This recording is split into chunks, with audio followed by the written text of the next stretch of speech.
नमस्कार दोस्तों, स्वागत है आप सभी का लोकतंत्र की दास्तान के अगले भाग में, जहां हम बात करेंगे 1962 के बाद आए देश में परिवर्तन की। तो चलिए करते हैं चर्चा की शुरुआत।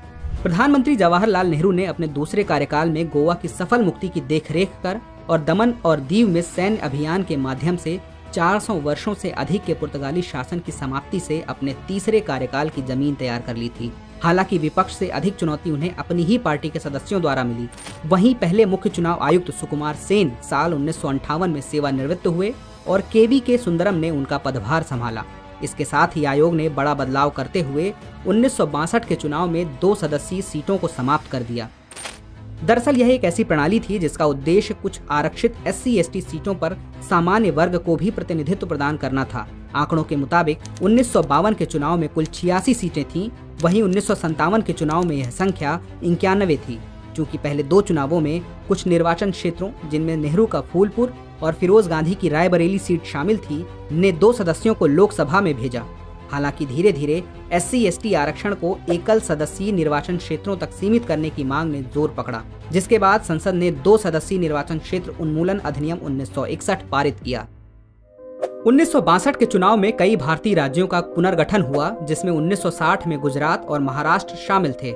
इसके साथ ही 1961 में गोवा, दमन और दीव तथा दादर और नगर हवेली जैसे केंद्र शासित प्रदेशों का निर्माण हुआ। आखिरकार राज्यों के सीमाकरण के बाद दिन आया भारत के तीसरे आम चुनावों का।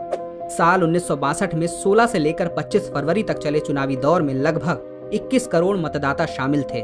वहीं इस चुनाव में कुल 1985 उम्मीदवार मैदान में थे। इस वर्ष मतदान प्रतिशत तकरीबन 55.43% रहा। वहीं 1962 में सबसे अच्छा मतदान नागपट्टिनम में हुआ, जहां करीब 80.66% मतदान हुआ। वहीं सबसे खराब स्थिति भंजनगर उड़ीसा में रही, जहां महज 12.04% मतदान हुआ। चुनावी अखाड़े में कांग्रेस को टक्कर देने के लिए कई पार्टियां मैदान में थीं, जिनमें भारतीय कम्युनिस्ट पार्टी, प्रजा सोशलिस्ट पार्टी और भारतीय जनसंघ शामिल थी।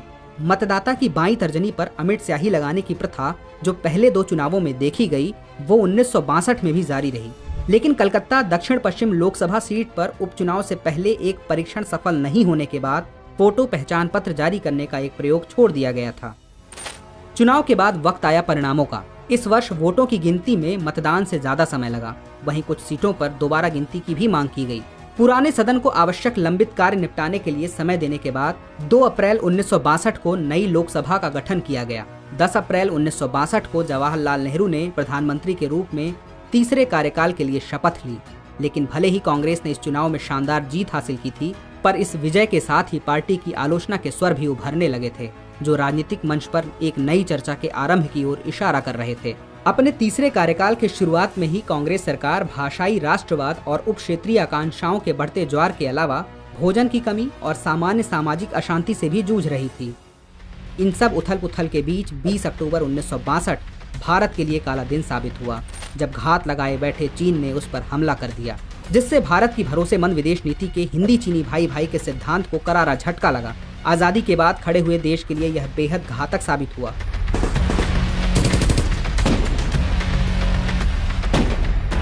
इस युद्ध में कई सैनिकों की जान चली गई, तो कई जवानों को चीन ने युद्धबंदी बना लिया था। हालांकि एक मुश्किल दौर के बाद युद्ध विराम की घोषणा हुई। वहीं यह कहना गलत नहीं हुआ कि साल 1962 का युद्ध चीनी आक्रामकता का परिचायक था, न कि भारतीय विदेश नीति की विफलता का परिणाम। हालांकि इस संदर्भ में कुछ स्तरों पर भारत से चूक अवश्य हुई, जिसे युद्ध के स्वरूप व युद्ध की पूर्ण तैयारी न होने के संदर्भ में समझा जा सकता है। जहां एक तरफ इस युद्ध ने भारत को सैन्य क्षमता पर पुनः विचार करने के लिए विवश किया, तो दूसरी तरफ इसका देश के आंतरिक राजनीति पर भी गहरा प्रभाव पड़ा। यही कारण था कि 1962 के बाद 1963 में हुए करीब 10 उपचुनावों में से कांग्रेस केवल 4 सीट ही जीत सकी। वहीं अगस्त 1963 में नेहरू सरकार को अपने पहले अविश्वास प्रस्ताव का सामना भी करना पड़ा। राजनीतिक उठापटक के बाद देश पटरी पर लौट ही रहा था कि 16 साल और 286 दिनों तक सेवा करने के बाद भारत में अब तक का सबसे लंबा प्रधानमंत्री कार्यकाल रखने वाले प्रथम प्रधानमंत्री जवाहरलाल नेहरू का 27 मई 1964 को निधन हो गया। प्रधानमंत्री के निधन के बाद सबसे बड़ा सवाल उठा कि अब जवाहरलाल नेहरू के बाद यह पदभार कौन संभालेगा।